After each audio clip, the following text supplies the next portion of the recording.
Brazuca sul-americana, poderosa do meu trono, eu não tenho dono. Olá, Yalodês! Estamos aqui com mais um programa Yalodês em Pauta e nesta edição nós trataremos sobre o tema Direito e o Terceiro Setor. Será um programa maravilhoso, nós estamos aqui com a presença da doutora Bruna Lopes, essa maravilhosa especialista na área, que vai trazer um pouco da sua história, uma advogada negra, membro das Yalodês, da rede de advogadas Yalodês. É uma satisfação muito grande compartilhar esse momento com a doutora Bruna. Hoje nós estamos aqui para essa troca de conhecimento, porque esse é o espaço que faz a roda girar. Então vamos lá, doutora Bruna, se apresente, seja super bem-vinda, é uma satisfação imensa receber você aqui conosco. E o prazer é todo meu, gente. Olá, Yalodês, que felicidade, que satisfação estar aqui também como uma Yalodê com muito orgulho, né?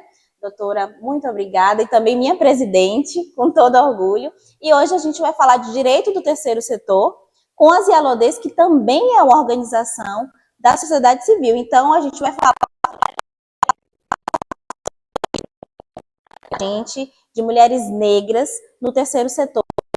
Pauta.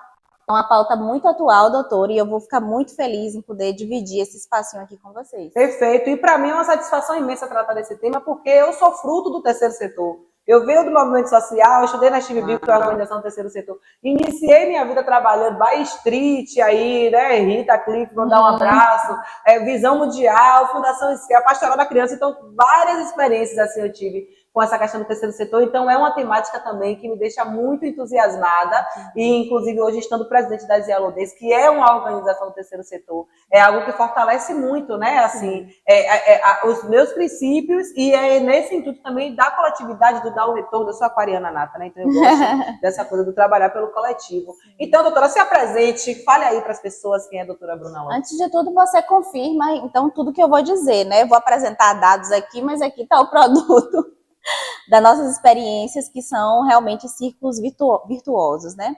Meu nome é Bruna Lopes, para quem não me conhece, eu sou advogada do terceiro setor, sou especialista em direito processual civil e também em direito tributário, sou graduada aqui na Bahia pela Faculdade Baiana de Direito e Gestão, tenho 11 anos de advocacia, atuei também como gestora. Trago um pouco dessas informações aí dos dois lados do balcão, né, doutora? Para a gente poder fortalecer, né, engrandecer o debate sobre o terceiro setor. Perfeito, perfeito, maravilha. Então, doutora, para a gente começar aqui nosso bate-papo, conta para a gente como é que começou essa coisa do direito, de onde é que veio essa sensibilização pelo direito, essa vontade de ser advogada? Olha, eu acho que eu sempre fui uma grande argumentadora e gostava. Eu gosto até hoje de estudar o argumento. Antes mesmo que eu soubesse o que é o argumento e a estrutura, eu acho que eu já gostava disso essencialmente, né? Sempre gostei das letras, sempre gostei da palavra como instrumento de comunicação, de expressão e também de reivindicação daquilo que eu achava correto, né? Então, sempre fui uma aluna muito voltada a essas matérias, né? Mais humanísticas. Então, eu entendi que no direito eu estaria contemplada com esse gosto, né, meu pela palavra, pela linguagem. Eu cheguei a fazer também comunicação, tentei, né, e passei, fui aprovada, mas no fim das contas eu entendi que era direito mesmo, ciências sociais também, mas no final eu segui pelo direito e sou muito feliz. Aí o direito agradece, porque uma competência, uma pessoa tão competente, o direito com certeza agradece.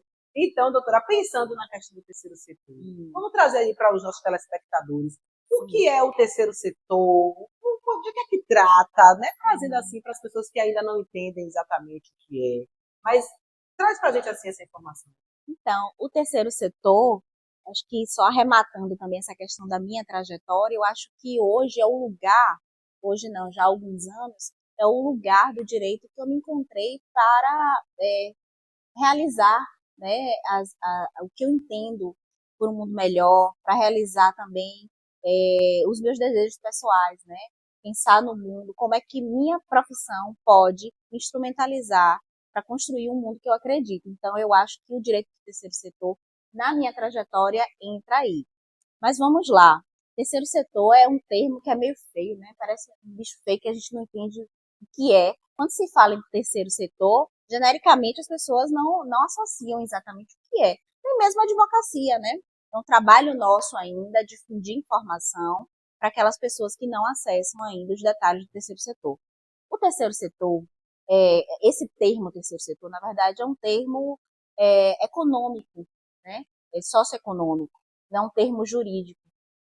A gente chama de terceiro setor as entidades que são pessoas jurídicas de direito privado, mas que têm finalidades públicas, que têm finalidades de interesse público, de interesse coletivo. E a Caliane aqui deu vários exemplos muito exitosos aqui da Bahia. O primeiro setor, portanto, seria o Estado, né? A administração pública. O segundo setor seria o mercado.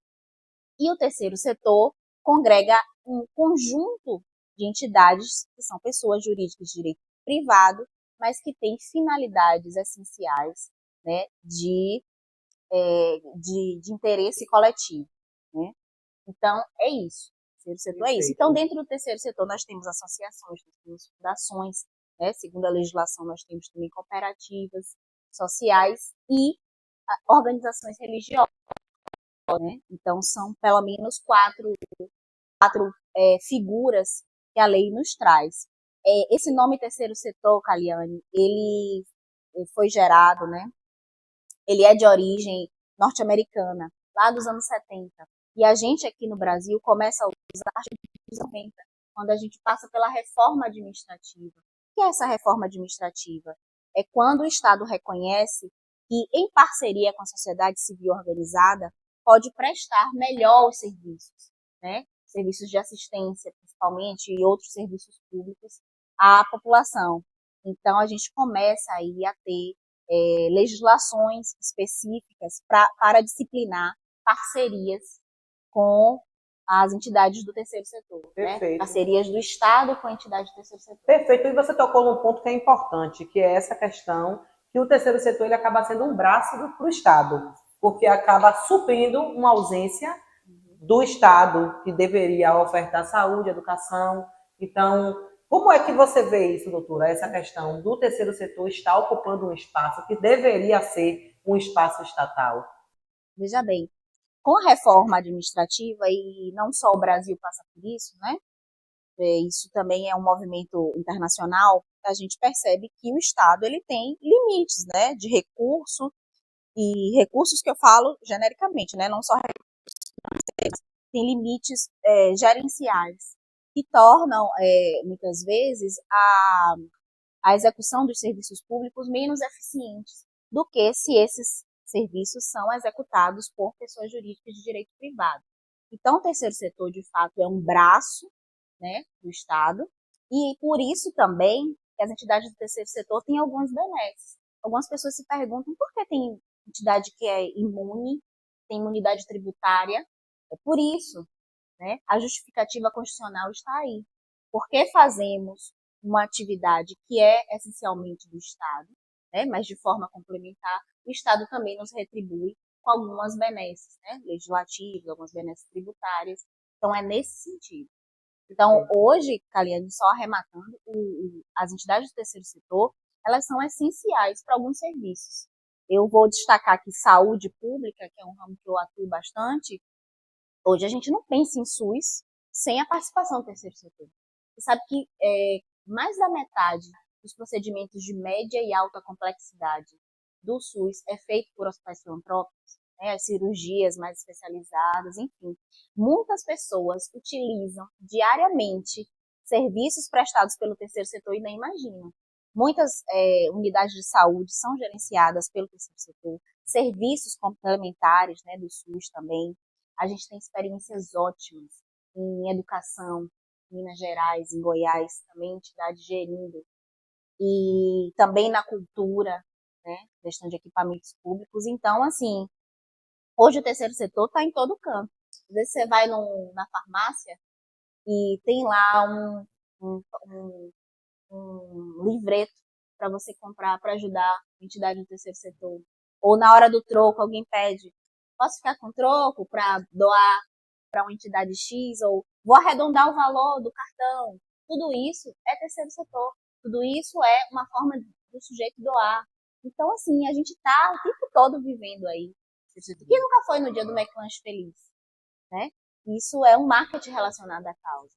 Então, a gente tem o terceiro setor. Exatamente. Inclusive, aqui na própria Bahia, em Salvador, nós temos inúmeras instituições, inúmeras entidades. Por exemplo, pensando na cultura, nós temos o Olodum, o Ileaie, né, que são, inclusive, o Ileaie é um bloco afro com mais de 50 anos de existência, que é uma associação carnavalesca. Exatamente. Você tem o bloco Afro Olodum também, que né, tem esse formato de associação. A Fundação Cidade Mãe. Então, assim, tem muitas instituições que estando nesse lugar de braço, quando eu coloco o braço do história, porque né, dá esse suporte, preenchendo essas lacunas, que transformam vidas. E quando eu falo que eu sou oriunda desse processo, é com muito orgulho, porque eu entendo que participar de uma instituição é um divisor de águas na minha vida.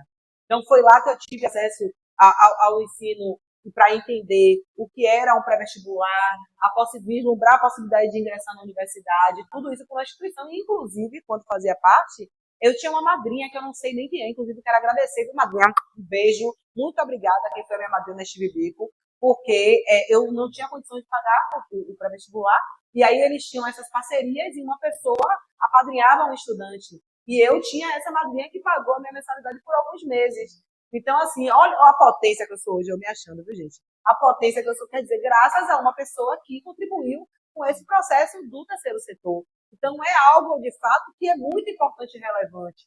Quantas pessoas, quantos meninos negros que estão nas periferias, que vão aprender a tocar percussão através de um projeto social, têm a sua vida transformada, porque não estão ali vivendo o mundo do tráfico, mas estão com essa possibilidade que é a transformação que esse sistema traz para a gente, né? Então, é isso. Agora, doutora, me diga uma coisa, em relação à ONG, porque o pessoal fala de ONG, de terceiro setor, de ONG, de organização social, qual é a diferença? Realmente é uma sopa de letrinhas, Caliane. Sopa de... Não, vou parar aqui um pouquinho, rapidinho. No próximo, sobre essa sopa de letrinhas. Não percam, não, porque isso aí... Não percam, eu vou ali tomar um café, vocês também vão beber uma água, tirar as pernas, e voltaremos daqui a pouco. Mas antes eu quero agradecer ao Vale do Dendê, a esse espaço que está aqui cedido para a gente em parceria. Quero mandar um abraço para Paulo Rogério, esse grande CEO do Vale do Dendê. Dizer que o Vale do Dendê também é um espaço que realiza eventos, então se você quer realizar seu evento, venha para o Vale do Dendê. Mandar aí um abraço para toda a equipe da TV Quirimurê, canal 10.3, a TV que você se vê. E dizer que daqui a pouco a gente se vê, viu? Também. Um abraço.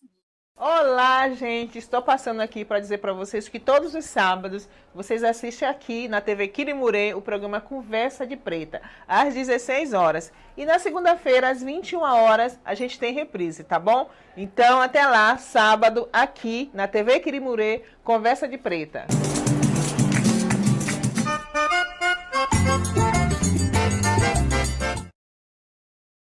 Olá, Yaludez, estamos de volta com mais um bloco do nosso programa Yaludez em Pauta. Hoje aqui tratando sobre direito e terceiro setor, com a maravilhosa doutora Bruna Lopes aqui trazendo um pouco muito do conhecimento que ela tem sobre a temática do terceiro setor. Então, doutora, nós terminamos o bloco falando sobre a história da ONG, da sopa de letrinhas. Então, vamos retomar aqui essa conversa. Traz aí pra gente qual é a diferença, se tem diferença, o que é essa questão aí de ONG, Vamos lá, Yaludez. Então, assim, ONG, as ONGs, né, que a gente sempre fala, a ONG não é uma nomenclatura jurídica, né? Pela nossa legislação, a gente fala em OSCs, são organizações da sociedade civil, as OSCs, né? Essa é uma linguagem da lei. Mas, claro, que para comunicar no dia a dia, a gente acaba usando ONGs. Eu mesmo uso muito ONGs porque é uma comunicação que funciona, as pessoas entendem o que é que a gente está falando. Mas, de fato, ONG não é um termo jurídico. Então, muitas vezes, vocês vão ouvir OSC, OSC, o EMIROSC, o Marco das Organizações da Sociedade Civil. Então, OSC é o termo jurídico. Ah, maravilha. Então, agora já ficou, né? Nítido para todo mundo o que é uma ONG, o que é uma OSC, o que é o terceiro setor. Então, doutora, quais são os desafios hoje enfrentados pelas organizações? Taliane, são muitos e eu acho que em alguns momentos eles se diferem, assim, a depender também de qual entidade, né, de qual tamanho que a gente está falando, mas genericamente eu posso destacar uma dificuldade burocrática. Primeiro, para a Constituição, isso acontece principalmente com as entidades mais comunitárias, né, com menos recursos. A gente também pode destacar um problema burocrático na hora de fazer as parcerias, justamente por essa ausência ainda de informação suficiente sobre o terceiro setor. Então, a gente tem um desafio informacional ainda. Saiu uma pesquisa no ano passado da Confederação Nacional dos Municípios, que dizia que há também ainda uma baixa aderência dos municípios, né, dos servidores aí, dos órgãos municipais, com relação à legislação aplicável às parcerias. Então, a gente ainda, apesar dos anos, né, passados e dos avanços que a gente tem na legislação, a gente também tem essa dificuldade com o poder público. E eu diria, Kaliane, que a maior dificuldade, seja numa entidade menor ou maior, também tem a ver com sustentabilidade, com a permanência, com as condições, né, principalmente financeiras, de permanecer executando aí suas finalidades. Porque qual é o desafio das OSCs? É captar recursos, ter uma permanência, né? Então, hoje a gente discute formas, né, de captação de recursos diferente daquelas que a gente já conhece, que é basicamente por editais. Então, quando a gente fala em parceiro hoje, a gente também fala de parceiros privados. A gente também fala de formas autônomas da entidade, né, de desenvolver serviços, de prestar serviços, de vender produtos, né, que possam também lhe trazer recursos. Perfeito, perfeito. Nós estávamos aqui nos bastidores conversando um pouco sobre essa questão da cultura da doação. Porque quando você traz essa questão da sustentabilidade, é fundamental porque ninguém se sustenta, né? Meu pai dizia que saco vazio não para em pé, né? Então, uma organização também não vai se sustentar sem ter recursos para se manter. E aí é um dos grandes desafios realmente, né? Como você colocou, mas aí eu venho para essa nossa conversa da cultura da doação. Nós temos, de fato, essa cultura. É possível conseguir manter uma instituição só através de doações ou não? É possível, sim, a depender do quantitativo de doadores, né, e da permanência, da manutenção desses doadores, claro que sim. Mas a gente no Brasil tem, sim, uma cultura de doação. Acho que ela tem um grande potencial, né, e pesquisas recentes confirmam isso. A gente tem um grande potencial de ampliar e de potencializar a captação de recursos por meio da doação, mas eu penso também que o brasileiro ainda tem certa desconfiança. E a falta de informação, mais uma vez, de como esse dinheiro tramita. E aí a gente traz também para as OSCs essa necessidade de transparência. Então, o doador quer saber como é que esse dinheiro é aplicado, qual o caminho que esse dinheiro percorre, né? E quem é o beneficiário, no fim das contas, como você deu um excelente exemplo da sua experiência, desse dinheiro. Muitas pessoas, Kaliane, não sabem que podem destinar, por exemplo, parte do seu IR, né? IRPF, né? Imposto de Renda Pessoa Física, uma parte dele pode ser destinado a financiamento de atividades para ONGs, né? Atividades sociais. Então, eu acho que a falta de informação ainda prejudica um crescimento, né? Um fortalecimento dessa cultura de doação no Brasil. Mas ela existe, o brasileiro gosta sim de doar, o brasileiro é solidário por essência. Mas a gente precisa trabalhar melhor isso, desenvolver melhor isso. Perfeito. E tem uma questão que é a prestação de contas. Porque nós, trazendo como experiência as IALODEs e as outras experiências da vida, todo recurso que ele é destinado para uma instituição, ela deve ser prestado contas. Essa questão da transparência. Então, as notas fiscais têm que ser comprovadas, os relatórios, com foto, lista de presença de beneficiário. Então, tem esse processo também, né, doutora, da prestação de contas? Tem. Prestação de contas, a gente fala, o jeito que até se arrepia, né? Porque, de fato, a gente tem muita burocracia. Eu acho que a Lei 13.019, né, que é o EMIROS, que a gente chama, ela vem para facilitar e para especificar, né, algumas questões acerca da prestação de contas, mas, claro, ainda é um processo burocrático. E você sabe que quanto menos aparelhada de gestão a instituição é, mais dificuldade ela tem com processos burocráticos. Então, como eu disse, a burocracia, por mais que ela tenha sido diminuída com a evolução legislativa, ela ainda é um obstáculo para a gente. Ela ainda é um obstáculo para as entidades do setor. Mas não é nada que não seja superado. E eu acho que o nosso trabalho é difundir informação. A gente está hoje aqui numa TV pública falando sobre isso. Então, é um trabalho também de divulgação e de capacitação do terceiro setor, né? E a gente tem vários canais disso. A gente tem a OAB em vários estados do Brasil. A gente tem escolas abertas do terceiro setor. Né? A gente tem muito material aí livre, grátis na internet, então vale a pena também se informar. Ótimo. E aí agora me diga também, doutora, quais são os benefícios de um grupo ou coletivo se formalizar? Quais são os caminhos? Que às vezes você tem ali, por exemplo, uma comunidade tradicional, um terreiro de candomblé, de umbanda, uma comunidade quilombola, que já faz um trabalho ali com a capoeira, com a música, que já faz um trabalho até de assistência social com as próprias mulheres daquele grupo, e querem essa formalização. Quais são os passos que devem ser seguidos para esse processo? Primeiro, Caliane, é pensar qual é o meu papel comunitário. É isso mesmo que eu quero, é pensar primeiro numa visão de futuro para aquele movimento, para aquele coletivo, né? Recentemente eu publiquei, junto com a OSP Legal, um artigo falando sobre isso, pegando a experiência dos grupos de capoeira. Né? Porque os grupos de capoeira têm toda uma tradição, uma cultura, e primeiro é avaliar, né? Nós, para além desse movimento cultural, nós também temos pretensões, né, de expansão para atividades sociais. Qual é o impacto que a gente quer alcançar? Bom, nós estamos bem adiantados com trabalhos, né, sociais, a gente desenvolve isso, a gente já está pensando em ampliar isso. Então, é a hora de pensar na formalização. O que é a formalização? A formalização é criar um CNPJ.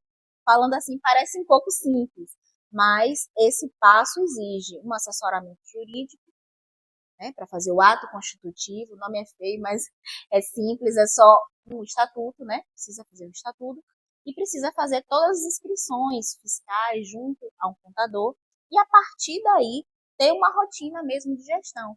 E aí, no artigo eu digo, será que minha instituição está preparada para assumir esses compromissos, essas obrigações burocráticas?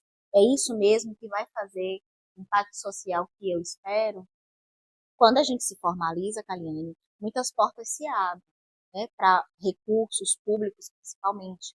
Você ganha confiabilidade com os parceiros privados, né, e outras possibilidades, né, que vêm a partir da formalização. Com o próprio doador, né, você pode prestar melhores relatórios, enfim. Mas eu acho que isso primeiro precisa passar por uma avaliação interna, porque para algumas entidades, às vezes, a formalização vira um pesadelo, porque você está com tanta obrigação que não consegue cumprir, e acaba gerando até débitos. Enfim, eu acho que tem que fazer uma avaliação interna primeiro. Perfeito. Acho que a boa vontade o ferro está cheio, né? A boa vontade é algo principal, eu acho, é o pontapé inicial, mas tem que ter essa noção de todas as implicações negativas que podem se trazer para a instituição. Porque tem inúmeras instituições aí, por exemplo, o próprio Movimento Negro, que hoje estão com CNPJs cheios de problemas, e aí isso acarreta problemas com o Tribunal de Contas, né, da União, do município, né, do próprio TCE do Estado, e ainda acaba atingindo os dirigentes, em alguns casos, né? Então, eu acho que o que é pior de tudo, eu acho que a morte de uma OSC é uma morte de um sonho da comunidade. Como você falou, eu sou produto de ONG, eu sou produto de alguma pessoa que me apadrinhou, seja uma doadora. Então, quando morre esse CNPJ, mata sonhos. Então, quando a gente olha para um SC, a gente tem que olhar para essas finalidades. Eu acho que o pior de tudo, Caliane, é matar um sonho de Caliane lá há 20 anos atrás, 15 anos atrás, sabe? Então, eu acho que isso é a morte da própria sociedade, do nosso projeto de um país decente, mais econômico. Então, para mim, a morte de uma ONG significa isso. Perfeito, exatamente. Então, para as pessoas que têm interesse em seguir por esse caminho, aí fica essa dica, acho que é Sim. importante, né, doutora, da responsabilidade que é assumir um compromisso com esse CNPJ. Porque o CNPJ é uma pessoa, né? É uma pessoa jurídica sem pé, sem cabeça, mas que dá um monte de problema, Muito mais do que trabalho. seu filho, Pois é. né, Kali? Exato. Enquanto advogadas, a gente também tem que ter essa transparência, né, com o cliente. Dizer, olha, eu não vou te vender uma formalização se eu acho que não é para você ainda. Isso não vai significar para a sua realidade, para o seu propósito comunitário. Então, eu acho que é uma avaliação prévia imprescindível. Perfeito. E nesse caso, quem é que pode? Associação de bairro, né, as pessoas dos bairros, os terreiros, você falou um pouco dessa questão da associação religiosa. Quais são as imunidades tributárias, ou quais são as vantagens que uma instituição, uma associação dessa teria? Sim, então vamos lá. Eu vou comentar um pouco sobre as organizações religiosas. O terceiro setor nasce muito também em um viés da religião, né? Por essa cultura de filantropia, de caridade. Então, tem muitas instituições que que têm esse viés religioso. Doutora, só um pouquinho. Vamos falar das religiões no próximo bloco. Vamos ali tomar um cafezinho, nós vamos encerrar esse bloco aqui. Com essa, era a sopa de letrinhas, agora é a questão religiosa. Eu tenho certeza que isso interessa a muita gente. Então, no próximo bloco, nós estaremos falando um pouco, retomando nossa conversa, sobre as associações religiosas. Vamos ali tomar um café. Quero aqui mandar um abraço para toda a equipe da TV Quirimurê, a Adriana, nossa top Vrá, maravilhosa diretora que está aqui com a gente, fazendo o comando desse programa, a todas as Ialodês, a Vasco Guzoli, a Dina Lopes, e ao Vale do Dendê, a Paulo Rogério. Então, vamos ali tomar um café e daqui a pouco estamos de volta.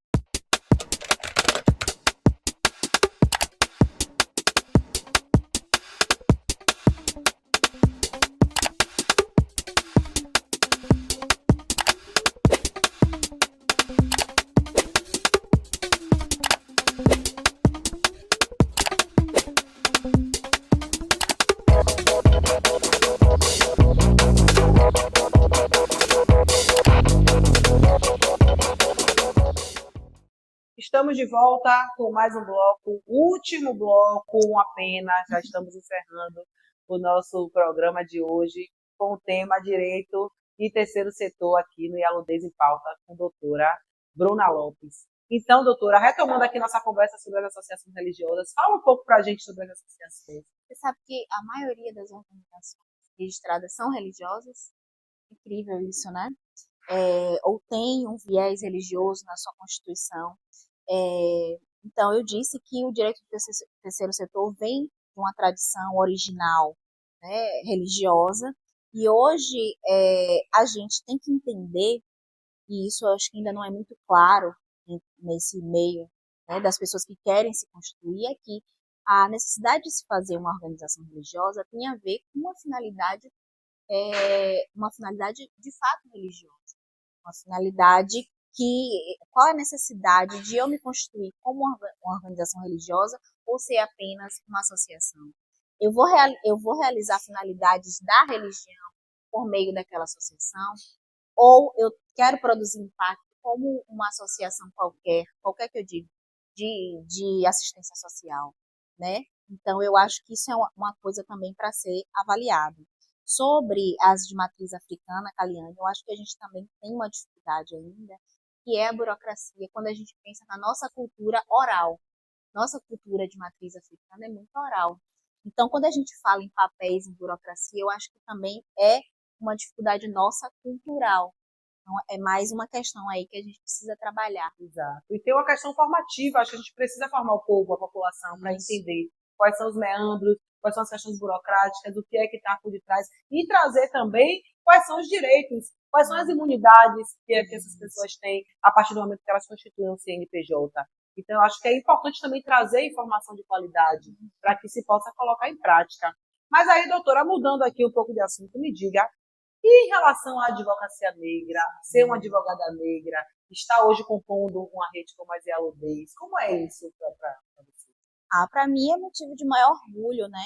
Poder ser uma advogada negra que vende uma advocacia técnica especializada.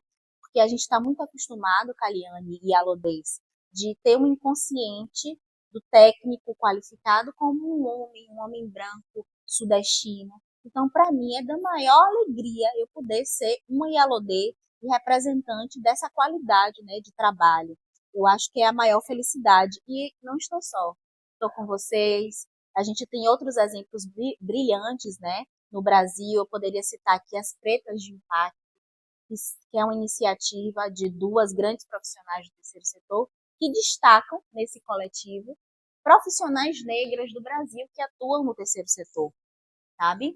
Então, a gente tem muitos problemas, né, que são nada mais são do que reflexos, né, do nosso Brasil. A gente tem quase metade dos trabalhadores do terceiro setor são pessoas negras. Isso é um dado de pesquisa.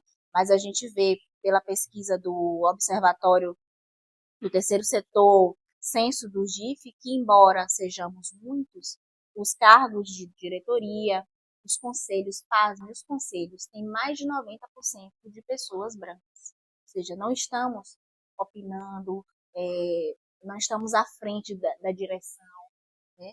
Mas a gente também tem movimentos maravilhosos contra isso. Nós temos protocolos em algumas entidades de promoção da igualdade racial. Nós temos o censo do GIF aí de 2022, 2023, que serve de orientação e de pressão também para a gente mudar essa situação. Nós temos as Yalodês, nós temos as Pretas de Impacto, nós temos as Black Sisters in Law, que é um grande exemplo aí no Brasil, né, de promoção de nós enquanto advogadas negras. Então, estamos resistindo e existindo e produzindo serviços, produzindo informação e formação de qualidade. Perfeito, doutora. Acho que é Né? isso. Acho que essa é a mensagem que fica.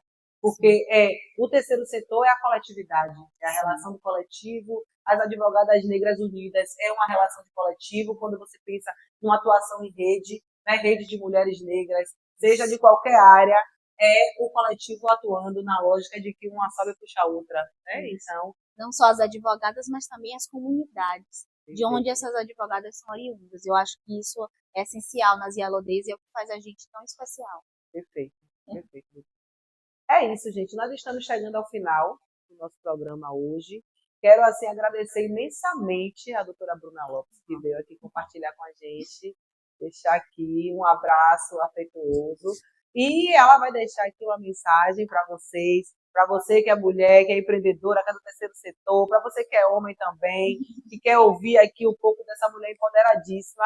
Então, eu quero que ela deixe aqui, doutora, uma mensagem para a gente, uma mensagem que saia aí do seu coração. O que é que você diria? Eu diria que a gente continua aqui, né, resistindo e existindo, mas como a Kaliane disse, fazer o bem muito bem feito, porque essa é a nossa essência e a gente consegue, né? A gente é especialista em se desafiar com poucos recursos, entregar tanto, né? Então, acho que esse é o nosso axé, né? É o nosso talento, é brilhar e viver bem, promover o bem e fazer bem. Perfeito. Sem olhar quem. Já dizia meu pai. A força vital é o próprio axé. Então é isso. Nós estamos aqui encerrando mais uma edição do nosso programa Yalodês em Pauta. Hoje que tratou do tema terceiro setor e direito aqui no Vale do Dendê. Quero mandar um abraço e agradecer aqui a Paulo Rogério, ao Vale do Dendê, a TV Quirimurê, canal 10.3. E lembre-se, nosso programa será exibido todas as sextas-feiras às 17 horas e aos sábados, para quem perder na sexta, às 19 horas. Então, fiquem ligados. Para além disso, quem não tiver acesso pode acompanhar no nosso Instagram, Yalodês Advogadas, porque os nossos programas estarão lá também. Então, eu quero deixar aqui um abraço afetuoso, cheio de axé, dizer que nós temos que realmente acreditar na transformação social através do coletivo, e nós estamos aqui para isso, para pautar as nossas questões, levar as nossas dores, as nossas dororidades para os espaços, para conseguir fazer uma sociedade mais justa e igualitária. Obrigada a todas as pessoas que se fizeram presentes aqui acompanhando essa edição. Um abraço. Rainha africana, Brasil caçula americana, poderosa no meu trono, eu não tenho dono.